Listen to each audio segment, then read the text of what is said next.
ஒருத்தர் இறந்த பிறகு அவரோட ஆன்மா எங்க போகுதுன்னு தெரியுமா? அந்த ஆன்மாவால நாம நினைக்கிறத உணர முடியுமா? நம்ம கூடவே இருந்தவங்க, நம்ம வாழ்க்கையோட ஒரு பகுதியா இருந்தவங்க திடீர்னு ஒரு நாள் நம்மளை விட்டு போயிடுறாங்க. அந்த இழப்பால வர்ற வலிய வார்த்தையால சொல்லவே முடியாது. அவங்களோட நினைவுகள் மட்டும்தான் நம்ம கிட்ட மிச்சம் இருக்கும். அப்போ அவங்க போட்டோ முன்னாடி நின்று நாம தனியா பேசும்போது அது அவங்களுக்கு கேட்குமா? அவங்கள நினைச்சு நாம அழுறது அவங்களால அந்த உலகத்துல இருந்து உணர முடியுமா? இந்த கேள்விக்கு உங்க மனசுக்குள்ள ஆமான்னும் ஒரு பதில் வரும், இல்லன்னும் ஒரு பதில் வரும்.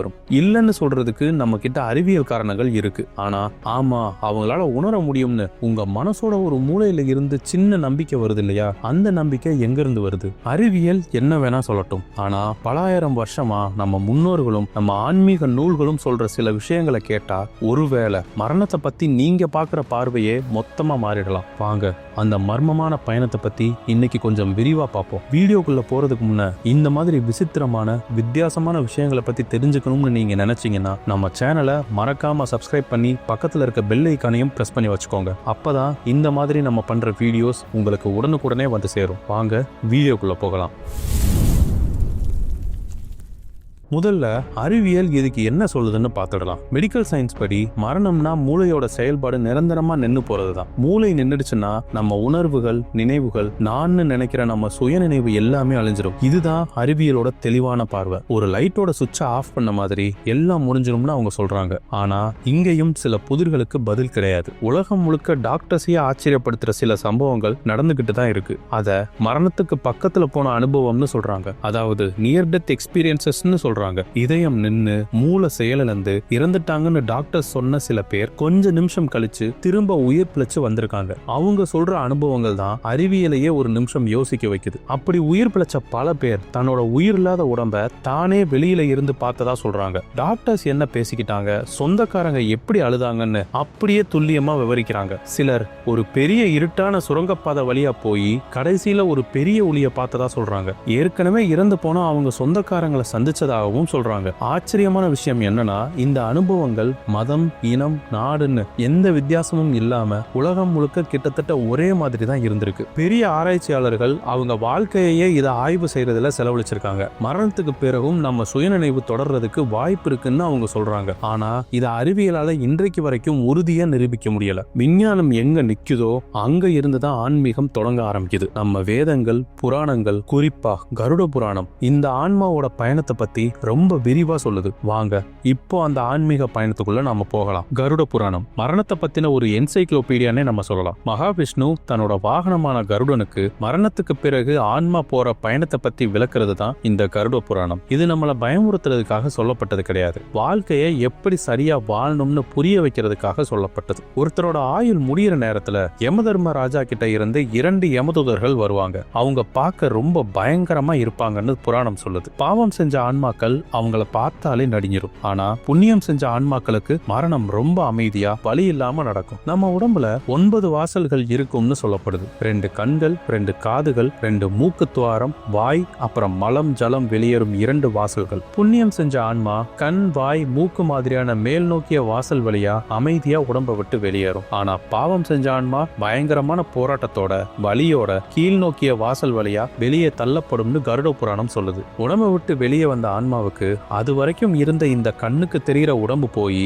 கட்டை விரல் அளவுக்கு இருக்கிற ஒரு சூட்சம சரீரம் கிடைக்கும். அந்த சின்ன உடம்புல அந்த ஆன்மா திகச்சு நிற்கும். தன்னோட வீட்டை, சொந்த பந்தங்களை, உயிரில்லாத தன்னோட உடம்பு பார்க்கும். திரும்ப அந்த உடம்புக்குள்ள போக முயற்சி பண்ணும். ஆனா யமதூதர்கள் விடமாட்டாங்க. சொந்தக்காரங்க தனக்காக அழுகிறத, புலம்புறத அதால பார்க்க முடியும், கேட்க முடியும். ஆனா ஒன்னும் செய்ய முடியாத ஒரு கையறு நிலையில தவிக்கும். இறந்த முதல் 13 நாட்கள் ரொம்ப ரொம்ப முக்கியம். அதனாலதான் இந்த நாட்கள்ல நாம நிறைய சடங்குகள் செய்யறோம். ஆன்மா உடனே யமலோகத்துக்கு போறதில்ல. அது பூமிக்கும் யமலோகத்துக்கும் நடுவுல ஒரு நிலையில இருக்கும். முதல் 10 நாட்கள். இந்த 10 நாளும் இறந்தவரோட மகன் செய்யற பிண்டதானம், அதாவது அரிசி உருண்ட படையல் ரொம்பவே முக்கியம். ஒவ்வொரு நாளும் வைக்கிற பிண்டமும் அந்த சூட்சம உடம்புக்கு ஒவ்வொரு உறுப்பை உருவாக்கும். முதல் நாள் தலை, 2ஆம் நாள் கழுத்து, தோள்கள், 3ஆம் நாள் இதயம்னு 10ஆவது நாள் இறுதியில தான் யமலோகம் வரைக்கும் போறதுக்கான ஒரு முழுமையான கண்ணுக்கு தெரியாத உடல் அந்த ஆன்மாவுக்கு கிடைக்கும். இந்த உணவு கிடைக்காத ஆன்மாக்கள் ஆன்மாக்கள் பசியோடையும் தாகத்தோடையும் தவிக்கும்னு சொல்லப்படுது. அதனாலதான் இந்த சடங்குகள் ரொம்பவே முக்கியமானது. முறையான சடங்குகள் செய்யப்படாத ஆன்மாக்கள் ஆவிகளா பூமியிலேயே சுத்திட்டு இருக்க நிலைக்கு தள்ளப்படுது. 11 மற்றும் 12ஆம் நாட்கள், இந்த நாட்கள்ல செய்யற சடங்குகள் ஆன்மா பசி தாகத்தால கஷ்டப்படாம இருக்க உதவுது. 13ஆம் நாள், இப்போ யமதூதர்கள் அந்த ஆன்மாவை யமலோகத்தை நோக்கி இழுத்துட்டு போக ஆரம்பிப்பாங்க. இங்க இருந்து தான் அந்த கடுமையான பயணம் தொடங்குது. யமலோகத்தோட தூரம் கிட்டத்தட்ட 86,000 யோஜனைகள்னு கருட புராணம் சொல்லுது. இந்த தூரத்தை அந்த ஆன்மா நடந்தே கடக்கணும். இந்த பயணம் நாம கற்பனை செஞ்சு பார்க்க முடியாத அளவுக்கு கடினமா இருக்கும். கொளுத்துற வெயில், கூர்மையான முள்பாதை, கொடிய மிருகங்கள், இருட்டு நிறைஞ்ச காடுன்னு பல தடைகளை அந்த ஆன்மா சந்திக்கும். ஒருத்தர் தன்னோட வாழ்க்கையில செஞ்ச பாவ புண்ணியம் தான் இந்த பயணத்தை சுலபமாக்குமா இல்ல கடினமாக்குமான்னு தீர்மானிக்கும். புரியும்படி சொல்லணும்னா, வாழ்க்கையில தான தர்மம் செஞ்சவங்க, பசுவுக்கு புல் கொடுத்தவங்க, மத்தவங்களுக்கு உதவி செஞ்சவங்க மாதிரி புண்ணிய ஆத்மாக்களுக்கு இந்த பயணம் அவ்வளவு கஷ்டமா இருக்காது. அவங்க செஞ்ச புண்ணியமே குடையா, செருப்பா, உணவா, தண்ணீரா மாறி அவங்கள காப்பாத்தும். உதாரணமா, ஒருத்தர் வாழ்நாள்ல குடைதானம் செஞ்சிருந்தா யமலோக பயணத்தோட வெயில்ல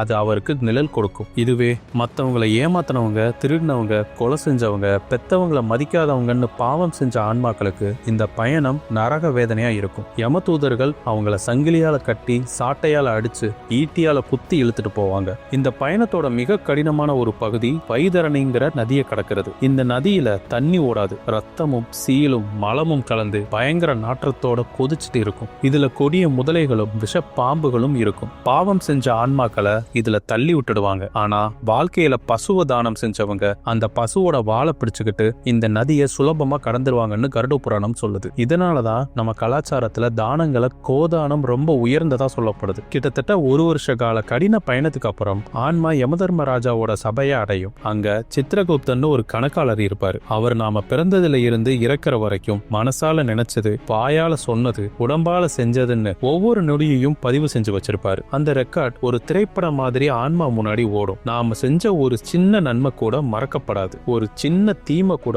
மறைக்கப்படாது. அந்த கணக்கை வச்சு யமதர்மராஜா தீர்ப்பு கொடுப்பாரு. அவர் ரொம்பவே நடுநிலையானவர். நம்மளோட செயல்கள் தான் நமக்கான தீர்ப்பை எழுதுது. ஒரு பக்கம் நிறைய புண்ணியம் செஞ்ச ஆன்மாக்கள் சொர்க்கத்துக்கு அனுப்பப்படுவாங்க. அங்க அவங்க புண்ணியம் கரையிற வரைக்கும் தேவலோகத்து இன்பங்களை அனுபவிப்பாங்க. இன்னொரு பக்கம் கொடூரமான பாவம் செஞ்ச ஆன்மாக்கள் நரகத்துக்கு அனுப்பப்படுவாங்க. கருட புராணம் பலவிதமான நரகங்களையும் அங்க பாவத்துக்கு ஏத்த மாதிரி கொடுக்கப்படுற கொடூரமான தண்டனைகளையும் விவரிக்குது. ஆனா ஒண்ணு மட்டும் நாம தெளிவா புரிஞ்சுக்கணும். சொர்க்கமும் சரி, நரகமும் சரி நிரந்தரமான இடங்கள் கிடையாது. அது ஒரு தற்காலிகமான இடம் மாதிரி தான். ஒரு ஆன்மா தன்னோட புண்ணியத்தோட பலனை சொர்க்கத்திலையும் பாவத்தோட பலனை நரகத்திலையும் அனுபவிச்சு முடிச்சதும் திரும்பவும் பிறவி சுழற்சிக்கு அனுப்பப்படுது. இப்போ இந்த வீடியோவோட முக்கியமான கேள்விக்கு வருவோம். இறந்தவங்களால நாம நினைக்கிறத, நாம பேசுறத, நம்ம உணர்வுகளை உணர முடியுமா? இதுக்கு கருட புராணம் சொல்ற பதில் ஆமா, முடியும் அப்படிங்கிறது தான். ஆனா நாம நினைக்கிற மாதிரி நேரடியா கிடையாது. உடம்பை விட்டு பிரிஞ்ச ஆன்மா ஒரு சூட்சம நிலையில இருக்கும். அந்த நிலையில இந்த உலகத்தோட சத்தங்களை அவங்களால நேரடியா கேட்க முடியாது.